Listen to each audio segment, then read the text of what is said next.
Hello दोस्तों, welcome to all of you. तो आज के वीडियो लेक्चर में हम लोग क्लास 11th और 12th में ग्रामर सेक्शन के अंतर्गत सिंथेसिस ऑफ सेंटेंसेज में दो या दो से अधिक सिंपल सेंटेंस को जोड़कर एक सिंपल सेंटेंस बनाना सीखेंगे।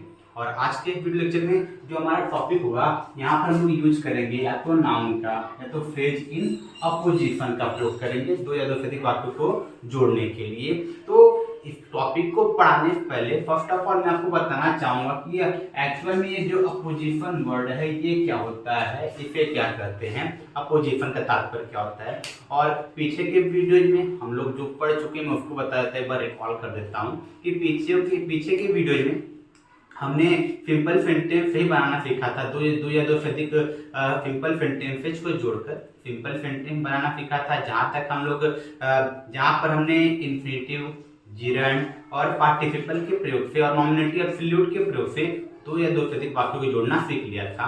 तो बात कर लेते हैं अपोजिशन की। अपोजिशन का जो अर्थ होता है, अपोजिशन का अर्थ होता है साइड बाय साइड। इसका अर्थ क्या होता है? साइड बाय साइड अर्थात अगल बगल में। तो इसका तात्पर्य क्या हो गया? साइड बाय साइड का तात्पर्य क्या हो गया? हम लोग अपोजिशन का प्रयोग यहाँ पर कर रहे हैं, तो मैं इसके बारे में बता देता हूँ कि अपोजिशन का प्रयोग तब किया जाता है जब दिए गए वाक्यों में दो संज्ञा शब्द या एक संज्ञा शब्द और कुछ शब्द समूह एक ही वस्तु या व्यक्ति के लिए आए हों, तो वहां पर उनको जोड़ते में हम लोग अपोजिशन का प्रयोग करते हैं। कैसे? आपको एक एग्जांपल के थ्रू बताता हूं। जैसे कि Rana Pratap was the king of Mewar, was the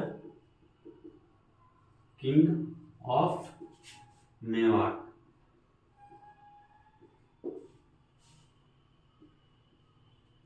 He was a great की जगह लेते हैं, was a brave warrior। तो यहाँ पर देखिए मैंने यहाँ पर दो सेंटेंसेज को लिया हुआ है जिसमें क्या कहा जा रहा है। पहले सेंटेंस नंबर 1 में कहा जा रहा है Rana Pratap was the king of Mewar. मतलब जो राणा प्रताप थे वो क्या थे? ये मेवाड़ के राजा थे। और ये क्या हो गया? He was a brave warrior, और एक बहादुर योद्धा थे। अगर मैं इस पहले वाले वाक्य को देखूं तो हमको पता चल रहा है कि जो राणा प्रताप नाम के व्यक्ति थे और जो किंग ऑफ मेवाड़ थे, द किंग ऑफ मेवाड़, ये जो थे ये दो, पहले केस में नाम राणा प्रताप और दूसरे केस में ये जो शब्द समूह मिला है द किंग ऑफ मेवाड़, ये कहीं ना कहीं एक ही व्यक्ति के लिए प्रयोग हुए हैं। हम लोग कह सकते हैं कि राणा प्रताप जो व्यक्ति था और जो मेवाड़ का राजा था दोनों एक ही व्यक्ति को इंडिकेट कर रहे हैं। तो ऐसे केसेस में हम लोग प्रयोग करते हैं अपोजिशन का। अब बात करते हैं अपोजिशन का प्रयोग कैसे होता है, किस प्रकार से किया जाता है, उसका भी जिक्र कर लेते हैं। तो जैसे कि मैं इस वीडियो लेक्चर में आपको 3 तरीके से अपोजिशन का प्रयोग सिखाऊंगा कि कैसे वाक्यों को जोड़ा जाता है। तो फर्स्ट ऑफ ऑल मैं इसके तरीके को एक्सप्लेन कर देता हूँ, इसको यूज कैसे किया जाता है। तो जैसे कि हमने देखा कि यहाँ पर राणा प्रताप और द किंग ऑफ मेवाड़ दोनों एक ही व्यक्ति को इंडिकेट करते थे, एक ही व्यक्ति के लिए आए हुए थे। तो हमको जिस संज्ञा की व्याख्या करता हुआ कोई दूसरा संज्ञा या कोई दूसरा शब्द समूह मिलता है, उसी शब्द समूह को उसी संज्ञा के बगल में लिख देते हैं जिसकी वह व्याख्या करता है। अर्थात जब इन वाक्यों को जोड़ेंगे, हम लोग दोनों वाक्यों को जोड़ेंगे तो हम लोग इसको जोड़ते समय ये शब्द समूह द किंग ऑफ मेवाड़ जो ये फ्रेज था ये क्या कर रहा था? ये राणा प्रताप की व्याख्या कर रहा था। तो हम लोग इसको जोड़ते समय इसके ठीक बगल में लिख देंगे, क्योंकि इन दोनों वाक्यों को जोड़ते समय हमको पता है कि राणा प्रताप के लिए यहाँ पर दूसरे सेंटेंस में ही का प्रयोग किया गया है। तो यहाँ पर हम लोग ही को रिप्लेस कर सकते हैं राणा प्रताप से। जैसे हम लोग यहाँ पर ही को राणा प्रताप से रिप्लेस करेंगे तो इस पहले सेंटेंस में ये जो फ्रेज है, ये जो शब्द समूह है द किंग ऑफ मेवाड़, ये राणा प्रताप के लिए आया हुआ था और इनकी व्याख्या करा था। तो हम लोग उसके ठीक बगल में लिख देते हैं। और जब बगल में लिखते हैं तो जब जो वही बन जाता है अपोजिशन। जिस संज्ञा को या जिस शब्द समूह को अर्थात जिस फ्रेज को हम लोग उस संबंधित संज्ञा के बगल में लिखते हैं वही शब्द समूह या संज्ञा बन जाता है अपोजिशन। अब जब अपोजिशन वाला जो नाउन होता है, जो अपोजिशन वाला शब्द समूह होता है, उसके ठीक पहले और ठीक बाद में कॉमा का प्रयोग करते हैं। तो जब हम लोग इसको इसके बगल में लिखेंगे ये कुछ ऐसे हो जाएगा, राणा प्रताप, राणा प्रताप। तो यहाँ पर राणा प्रताप लिख लिया है, ही को रिप्लेस कर दिया राणा प्रताप से। अब राणा प्रताप के लिए कौन सा शब्द समूह आया था, द किंग ऑफ मेवाड़, तो हम लोग इसको ठीक इसके बगल में लिख देंगे। तो इसको मैं दूसरे मार्कर लिख देता हूं, Rana Pratap the king of Mewar, ये मैंने लिख लिया। और मैंने बताया कि जो शब्द समूह जिस संज्ञा की व्याख्या करता है उसको हम लोग कॉमा के बीच में रखते हैं, अर्थात इसके पहले भी हम लोग कॉमा लगाएंगे और इसके बाद में भी कॉमा लगाएंगे। अब जब हमने यहाँ से इस शब्द समूह को उठा कर लिख लिया है तो ये सेंटेंस तो पूरा खत्म हो गया है। अब कोई बोला इस पर राणा प्रताप तो यहाँ का लिखे नहीं, मैंने यहाँ पर राणा प्रताप को ही से रिप्लेस कर दिया है, क्योंकि मुझे इन दोनों वाक्यों को जोड़ना है। जब दोनों वाक्यों को जोड़ना है तो मुझे पता है कि ही के लिए ही राणा प्रताप आया हुआ है। जब ही के लिए राणा प्रताप आया हुआ था तो लोग राणा प्रताप को हटा नहीं सकते थे, तो हमने क्या किया है, ही को राणा प्रताप से रिप्लेस कर दिया है। जब ही की जगह राणा प्रताप लिख लिया है तो ये पूरा सेंटेंस तो खत्म हो गया है। और ही की जगह हमने जब राणा प्रताप लिखा तो यहाँ पर बचा हुआ इसका क्या है, वाज अ ब्रेव वॉरियर। तो इस वाज अ ब्रेव वॉरियर बचे इसको कहां पे लिख देंगे, इस अपोजिशन के बाद लिख देंगे। तो ये हमारा सेंटेंस बन जाएगा, was a brave warrior, was a brave warrior.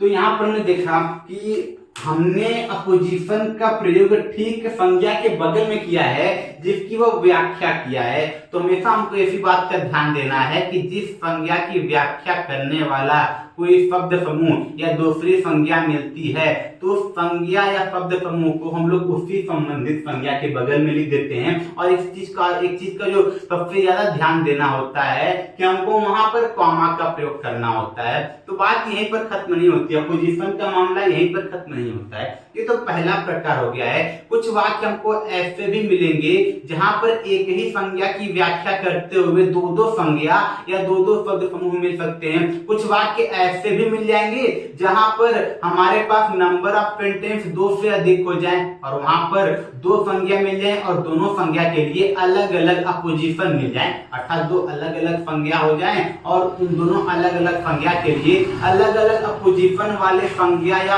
Phrase मिल जाए। तो उनको कैसे अटैच करेंगे, या फिर ऐसा मैंने जस्ट बताया अभी को ऐसा भी सकता है कि एक ही संज्ञा के लिए दो या दो से अधिक अपोजिशन मिल जाए तो उनको कैसे जोड़ेंगे। तो चलिए मैं उसको आपको एग्जांपल के थ्रू बताता हूं। जैसे मैं एक एग्जांपल यहां पर अगर ले लूं, Gandhi ji was the lover of peace. Gandhi ji was the lover of peace, ये पहला सेंटेंस तो क्या है, इसमें मैं दूसरा सेंटेंस ले लेता हूं, he had once, या फिर सीधे शब्दों में लिख लेते हैं he was a lawyer, he was a lawyer।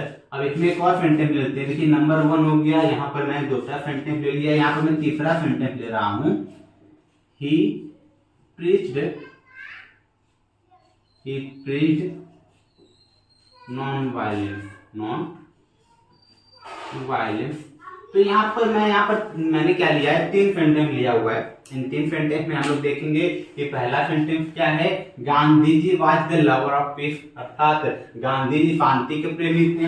He was a lawyer, वह एक वकील थे। और ही प्रीच्ड नॉन वायलेंस, और उन्होंने अहिंसा का उपदेश दिया। तो यहाँ पर वो देखेंगे कि तीनों सेंटेंस में बात की गई है गांधी जी की, और गांधी जी की बात करेंगे तो यहाँ पर संज्ञा क्या मिल रहा है, गांधी जी। और यहाँ पर देखिए ही का प्रयोग भी गांधी जी के लिए किया गया है, और लास्ट में यहाँ जो तीसरे सेंटेंस में ही आया है वो भी गांधी जी के लिए आया है। तो यहाँ पर बात कर लेते हैं बाकी सेंटेंस में। देखते हैं पहले सेंटेंस में अगर हम लोग आएंगे, द लवर ऑफ पीस, जो ये मिला है हमको द लवर ऑफ पीस, ये कहीं ना कहीं गांधी जी के लिए आया है। इनकी व्याख्या कर रहा है। तो हम लोग एक अपोजिशन तो हमको यहाँ पर मिल गया गांधी जी के लिए। अब दूसरे सेंटेंस में आएंगे तो ये क्या है, ही वॉज अ लॉयर, मतलब गांधी जी एक वकील थे जो कि वेल नोन है। तो ये जो अ लॉयर आ गया यहाँ पर देखिए, पहले केस में एक फ्रेज मिला है और दूसरे केस में एक नाउन मिला है, और ये दोनों कहीं ना कहीं किसके लिए प्रयुक्त हुए हैं, गांधी जी के लिए ही प्रयुक्त हुए हैं। अर्थात ये जो फ्रेज मिला है और ये जो नाउन मिला है,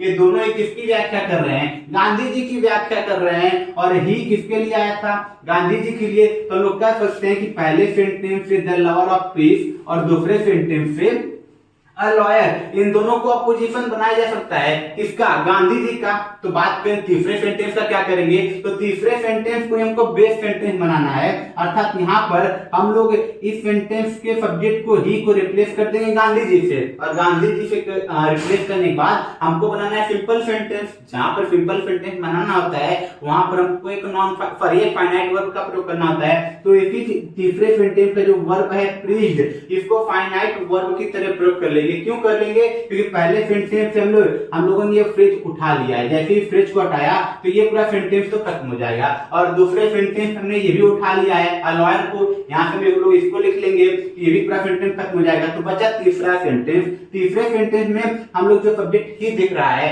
ही को किससे रिप्लेस कर देंगे, गांधी जी से। क्यों गांधी जी से रिप्लेस करेंगे, क्योंकि अब तक तो तीन अलग अलग सेंटेंस थे, तो नाउन को सिर्फ एक ही बार लिखा जाता है। अर्थात जब एक ही नाउन का जिक्र बार बार होता है तो हम लोग उसका स्थान पे क्या प्रयोग करते हैं, प्रोनाउन का। तो तीन सेंटेंस थे, तो गांधी जी को एक बार लिखने के बाद हमने दो बार प्रोनाउन प्रयोग कर लिया। लेकिन हमको क्या बनाना है, हमको बनाना है सिंपल सेंटेंस। और सिंपल सेंटेंस बनाते समय हम लोग सब्जेक्ट को एक ही बार लिखते हैं। तो गांधी जी के लिए हमने जो प्रोनाउन यूज किया था, उस प्रोनाउन को हटाकर क्या लिख लेंगे, गांधी जी लिख लेंगे।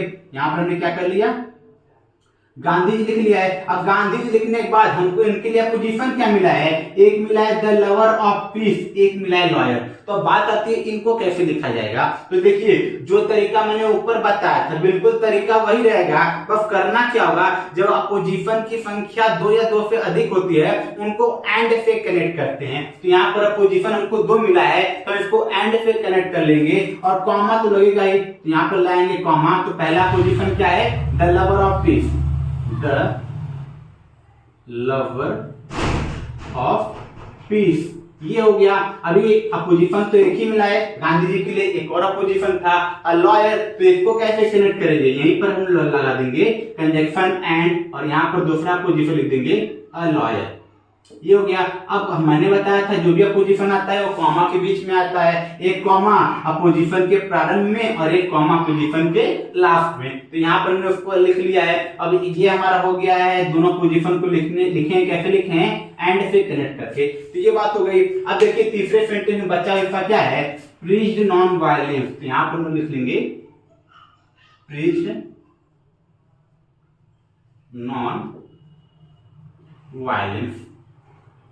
तो इस प्रकार हमने सेंटेंस को जोड़ लिया है। इन तीनों सेंटेंस को जोड़कर हमने एक सिंपल सेंटेंस बना लिया है। देखिए नंबर ऑफ सब्जेक्ट कितना है, एक ही है, और नंबर ऑफ फाइनाइट वर्ब भी कितना है, एक ही है। और जब किसी सेंटेंस में एक सब्जेक्ट और एक फाइनाइट वर्ब आता है तो फिर तो क्या करते हैं, सिंपल सेंटेंस करते हैं। जैसा कि अभी तक हमने यही सीखा है। ये बन गया हमारा सिंपल सेंटेंस। ये हो गया दूसरा तरीका अपोजिशन के प्रयोग का।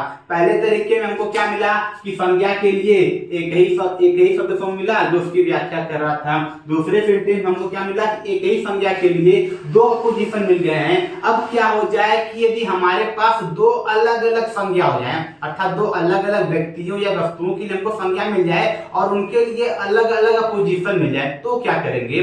और दूसरी चीज क्या करेंगे, अभी तक तो हमको जो भी संज्ञा मिला है वो वाक्य के प्रारंभ में मिला है सब्जेक्ट के स्थान पर। यदि क्या हो कि जब दिया गया संज्ञा वाक्य के अंत में हो जाए तो उसको कैसे प्रयोग करेंगे। तो चलिए उसी तीसरे रूल से रिलेटेड एग्जांपल लेता हूं, सो दैट वो भी जो हमारा अगला रूल है वो भी क्लैरिफाई हो सके। जैसे कि अगर मैं एग्जांपल ले लूं,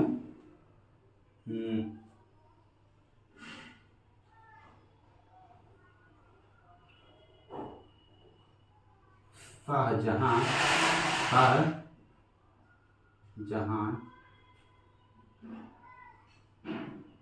was a great king. Was a great king. He built the Taj it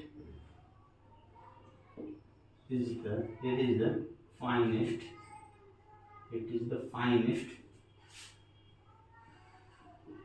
building of the country, building of the